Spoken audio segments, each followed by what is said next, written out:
Emotional intelligence is defined by Harvard as the skills that help us recognize, understand, and manage our own emotions and the emotions of others.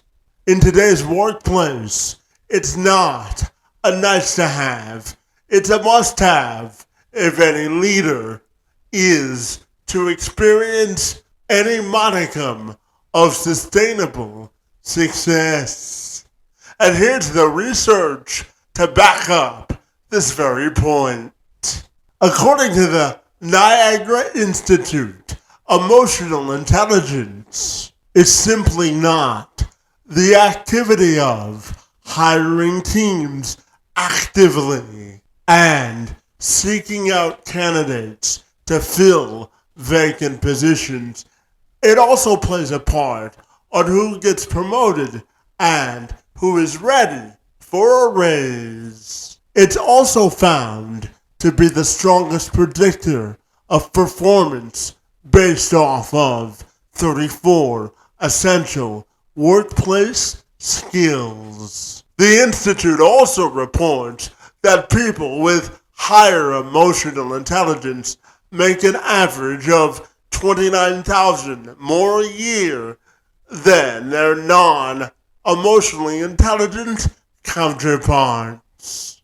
Finally, 75% of managers say they use emotional intelligence as a primary gauge to assess whether an employee is ready for a promotion or a raise. Phill Johnson is a career, corporate, and personal success coach. He's helped companies and organizations generate more than $1.5 billion in revenue. He's dyslexic and he can see what others can't. He's created a program known as Master of Business Leadership. It's a program that's received international acclaim. He's ran it for over 22 years and traveled all over the world, helping leaders tap into their emotional intelligence. And he spent some time with me at the end of this week to really define how important emotional intelligence is to the overall quality of health of a workplace, people in general, and society at large. I'm Kevin McShann. Let's have this conversation.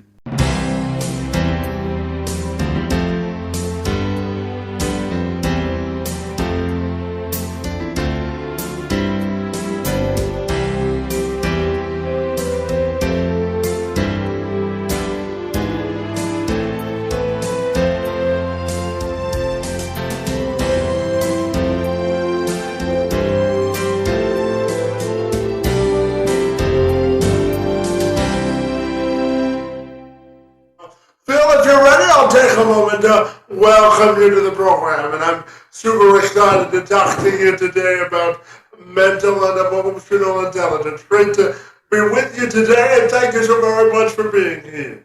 My pleasure. Absolutely. Now, Phill, when we talk about the concept of emotional intelligence, it can have many different definitions for many different people. So when you think of the concept of emotional intelligence, what comes to mind for you? It's an experiential process that involves moving out of your comfort zone and through the discomfort that triggers in us towards a desired result we want to achieve. Yeah, and to that end, Phill, I'm curious about how much does emotional intelligence affect a sort of our overall quality of life or overall the aspect of life? How much of a factor do you think emotional intelligence plays in that regard? It has a huge impact. It guarantees career, corporate, and personal success. There was a 40-year study done at UC Berkeley in California comparing IQ with EQ, and they concluded that emotional intelligence is 400% more valuable than intellectual intelligence. And as a matter of fact, because of the accelerating rate of change we're experiencing, more and more companies are hiring and developing and promoting emotional intelligence. Indeed. And Phill, I'm also curious to ask you about how emotional intelligence affects a good leadership within the corporate and a business space. How do you think it's interconnected to great leadership at work? It inspires higher levels of trust and engagement, both with the people working in the organization and the customers they seek to serve. Yeah, absolutely. Phill, I don't know how much research you did on me, buddy, but I also help individuals and organizations better infuse individuals with disabilities within the workforce, my friend. And I know for myself personally, it's a passion project because I was born with cerebral palsy, and infusing folks with disabilities into the workforce, it has a business effect, a positive business effect, but it also has an emotional effect that can improve the quality of a workplace. Would you agree with that? Absolutely. As a matter of fact, I was born with dyslexia, and I went on to become a corporate executive, traveling over 60,000 miles a year, and helped generate over $1.5 billion in revenue. Yeah, there's certainly a competitive advantage to infusing them into the workforce, isn't there? Yeah, I think that what people might refer to as a disability can actually turn out to be a significant strength because it often forces people to do a lot of what I refer to as emotional labor in learning to move through their fear rather than being controlled by their fear.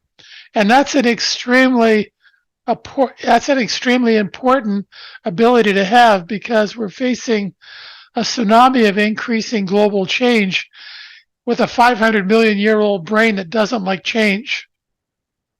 So people with disabilities, in a sense, are forced to embrace change because of their disability. And that gives them insights into themselves and other people that most people don't have. Yeah, I couldn't agree with you more. And Phill, just diving into your personal story as well, you say that obtaining the brass ring, your pursuit of that in the 1990s wasn't all that was cracked up to be, and that you were along the way, you forgot the promise you made to yourself on a snowy January night in 1968. So I'm wondering if you can tell me about the experience and how you reconnected with the promise you made to yourself. The well, I grew up in a time.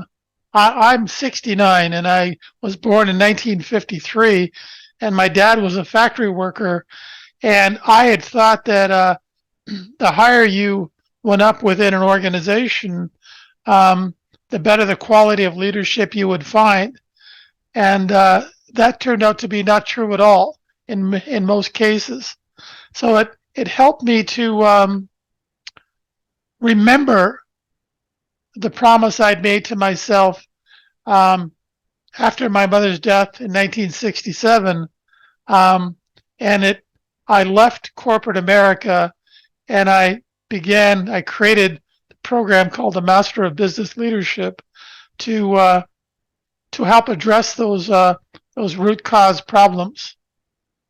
So yeah, let's dive into the course, Master of Business Leadership that you've created, and sort of giving me the principles of how it works and why you think it's an effective tool to tackle emotional intelligence.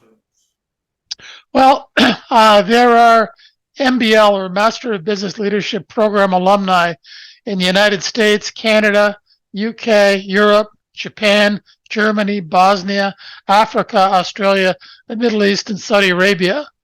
So I've been working with executives and organizations all over the world, helping them to achieve career, personal, and corporate success for the last 22 years. So I guess it works pretty well. Absolutely. And I'm curious in today's business climate, Phil, if you think corporate leaders place enough emphasis on the importance of emotional intelligence. Well, some do, most don't. I can give you an example of one company that's currently valued at about $2.2 trillion, and they're doing about $600 billion a year in revenue. And their primary hiring focus is emotional intelligence. And that company is Apple.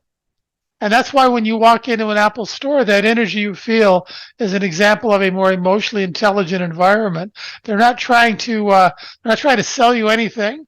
They're trying to understand your pain and, if possible, offer a solution to your pain. Whether you buy anything or not is secondary to their desire to want to serve you. They want you to have a great experience, and maybe you'll tell your friends and they'll tell their friends. And if you think about it, that energy you feel in that environment is a very different energy from the energy you feel in the stores surrounding that environment. So that's an example of a more emotionally intelligent environment. Yeah, absolutely. And, Phil, I'm also wondering your thoughts on how good emotional intelligence can help us make sound business decisions. What are your thoughts there? Well, it leads to, without getting too much into the science and the energy physics, developing emotional intelligence creates higher levels of trust and engagement, which leads to people being more willing to work together and take risk on the way to achieving better results. Most environments are very toxic and lack emotional intelligence. According to Gallup, the current level of employee engagement is about 13%. Low levels of employee engagement are costing the U.S. economy over $1 trillion a year. And it's also why over 80% of all mergers and acquisition and M&A and organizational development initiatives fail. So it's a huge problem. So the development of emotional intelligence does a lot to creating a more engaged, trusting environment, and not only for the employees, but for their customers. And that inevitably leads to better results.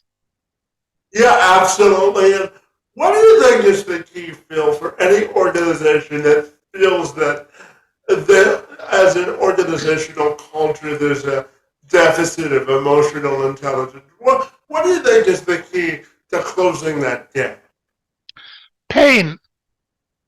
They have to have, there's only two sources of motivation that will cause people to leave their comfort zone and move through the discomfort that triggers in us on the way to achieving better results.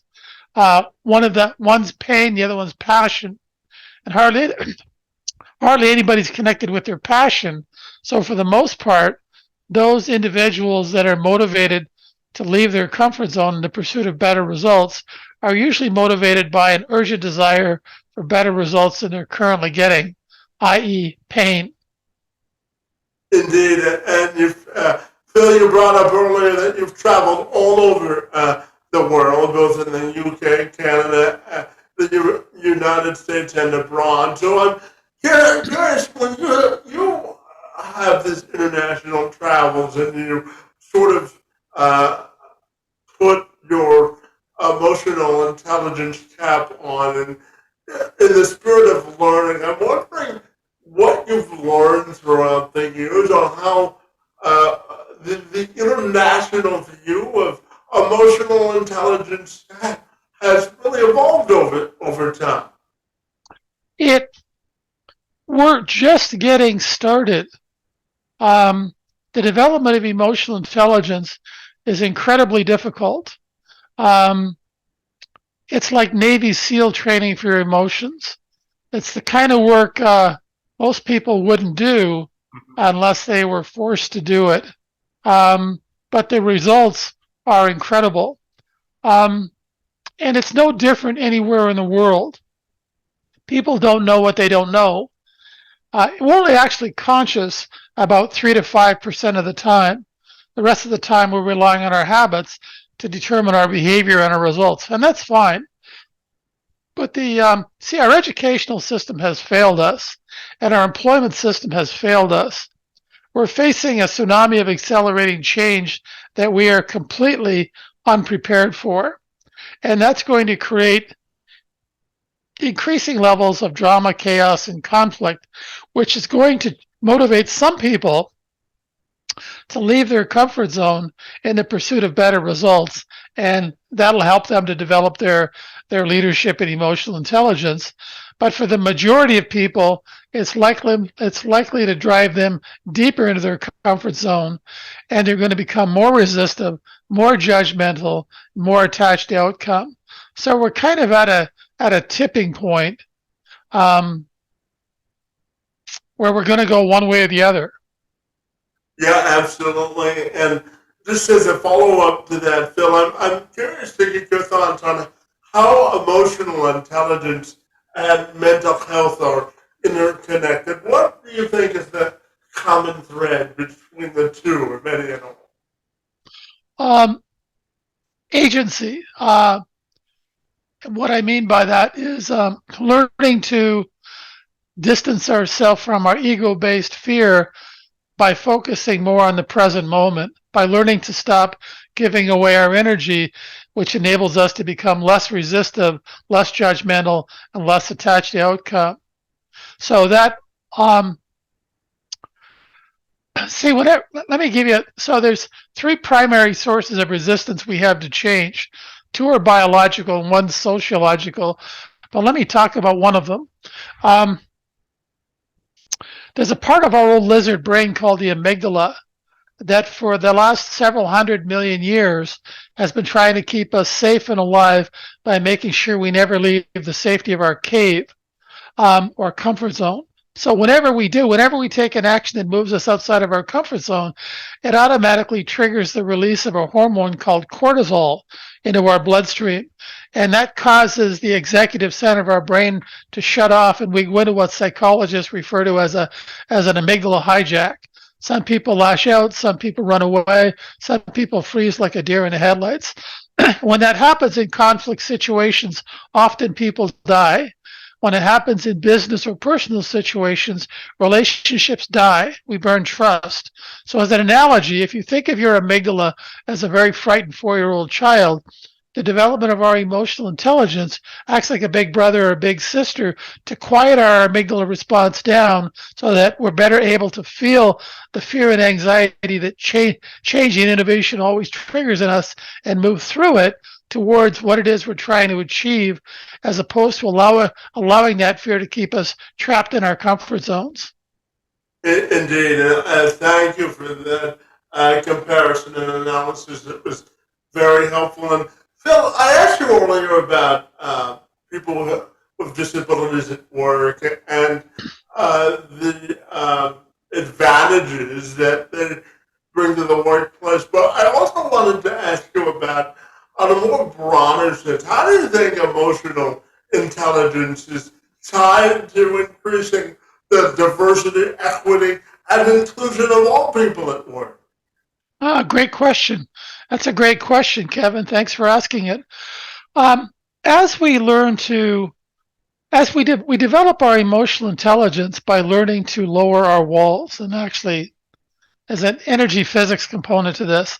But the point is that as we become more emotionally intelligent, we're better able to reconnect with who we really are as opposed to who we think we are. And that enables us to better connect with the people around us. So, developing our emotional intelligence, one of the benefits of developing our emotional intelligence is a greater connection not only with ourselves, but with each other. And that leads to uh, inclusion. Mm-hmm. And you know, Phil, the urgency of togetherness, I think, has been more accelerated because of the results of the COVID-19 pandemic. So I'm also curious to ask you about emotional intelligence as we emerge from the coronavirus and how it applies to our everyday life, both at home and at work. How do you think we can emerge as a better emotionally intelligent society? Well, the COVID, I'm going to come back to the COVID situation, but it's important to realize that we're facing a rate of exponentially accelerating change that we've never ever experienced before. Some scientists estimate in this century we could experience the equivalent of 20,000 years worth of change or 200 centuries worth of change.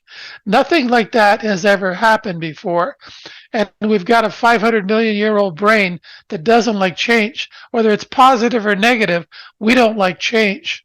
So, COVID gave people an opportunity for a while to move outside of the toxic work environments that a lot of people are in. And now they've had a chance to kind of raise their heads a little bit and become a little more conscious. They move from a toxic environment into hopefully a little bit more of a loving environment. And so they really don't want to go back into those toxic work environments. So they're really resisting. They're really forcing companies to deal with the toxicity, the drama, chaos, and conflict that exists in most organizations. Absolutely. And, you know, Phil, I've got two more questions for you. The first, you know, I'm going to tell you just a little bit of a personal story. So I have an identical twin brother, and for the first time in his life, he's moved outside of Canada to accept a position as a assistant uh, professor of sports psychology at Missouri State University. And you know, anytime you've been at a certain place for a long time, we've built up psychological safety. And when we change our environment, it takes time to sort of acclimate to our new surroundings. So I'm wondering if you could talk about change, psychological safety, and emotional intelligence, and how they're really connected if we have a career or life change. Yeah, developing our emotional intelligence enables us to look past the challenges we face to the potential opportunities buried within those challenges. See, without individuals lacking emotional intelligence tend to focus on the problem instead of the potential opportunity that might be buried within the problem. So they can only see the problem. So as we develop our emotional intelligence, we're much better able to face the challenges we invariably come up against with less resistance, judgment, and attachment to outcome, which helps us to look for the opportunity that these challenges often represent.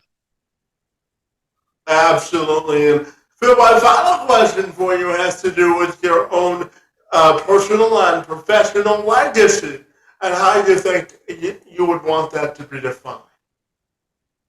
Um, I'm not that concerned about um, my own personal legacy. I'm just trying to help as many people um, for as long as I can. I think that's my focus. And claim the fame, absolutely. And finally, Phil, tell me if people want to get connected with the good work that you do surrounding emotional intelligence, what's the best way they can do that? Um, I can send you a link to my Zoom calendar, and if anybody would like to talk with me, they're happy to just grab a time slot on there, and we can meet. Fantastic. Well, Phil, I have to commend the great work that you do in the field of emotional intelligence and helping people build up psychological safety, my friend. Your time on my behalf is most appreciated, along with the work that you do in the space. I want to wish you a good weekend, and I want to thank you for being here this afternoon. It's most appreciated. Thanks, Kevin, and I want to congratulate you and thank you as well for the leadership that you're demonstrating in the work you're doing. I think your desire to be of service is quite inspirational. So, on behalf of the rest of humanity, we thank you. Well, I appreciate that, Phil, and thank you so much for the kind words. It's most appreciated. My pleasure.